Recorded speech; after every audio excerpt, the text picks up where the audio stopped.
Last weekend, the U.S. Space Force was mocked for using camouflage in the design of its uniforms. The government says the use of camouflage was a cost-saving measure. Well, if you're saving money, that should make some people happy. Okay. Okay. Washington gave the late-night comedians plenty to work with. Yeah, here's a look at this week's Late Night Laughs, in case you missed them. Republicans today criticized Democrats for making repetitive arguments in the impeachment trial and compared it to the movie Groundhog Day. Democrats are repetitive. Trump has tweeted witch hunt so many times, they're going to build his presidential library in Salem. I read that more than 11 million viewers have tuned in. Yeah, the ratings are huge, and Trump's torn. He doesn't know whether to worry about it or take credit for it. I have the biggest impeachment ratings in history. Much better than Bill Clinton's ratings. This is day 2 of Donald Trump's Senate impeachment trial. And if Mitch McConnell has his way, this trial will go just like Donald Trump's dating career. Quick and disappointing and no questions asked. Democrats chose the president's favorite, Adam Schiff, to kick things off today.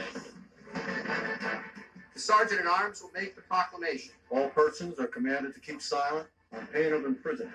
The eyes of the nation, the eyes of history, the eyes of the founding fathers are upon us. The country is watching to see if we can rise to the occasion. The president went to extraordinary lengths to cheat in the next election. The only conclusion will be that the president has done absolutely nothing wrong. If right doesn't matter, we're lost. If the truth doesn't matter, we're lost. Executive privilege and other nonsense. Mr. Nadler, it is not nonsense. The call lays bare the president's willingness to do whatever it takes to get what he wants. The American people do not agree on much, but they will not forgive being deprived of the truth. I implore you. Give America a fair trial. She's worth it.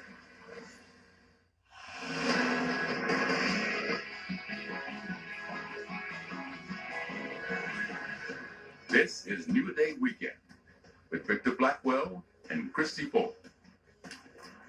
Good morning to you. Give America a fair trial, you just heard there. The closing words of lead impeachment manager Adam Schiff as he asked senators to allow new witnesses and evidence in the president's impeachment trial. At 10 o'clock this morning, the president's legal team is beginning its defense, and they promised it's going to be a preview of the case that they're going to detail in full next week. Meantime, a voice appearing to be President Trump's recorded demanding the firing of former Ambassador Marie Yovanovitch and a possible third case of the deadly coronavirus being investigated in the United States. So the third impeachment trial of the U.S. president in history begins on a new stage today. A 3-hour session from President Trump's defense team sets the table here for a crucial vote on whether new witnesses, such as former National Security Advisor John Bolton, will be allowed to testify. Major question: did House Democrats do enough in their arguments to sway 4 Republican senators to risk the wrath of President Trump? CNN Sarah Murray has more now on House Democrats' final day of opening arguments.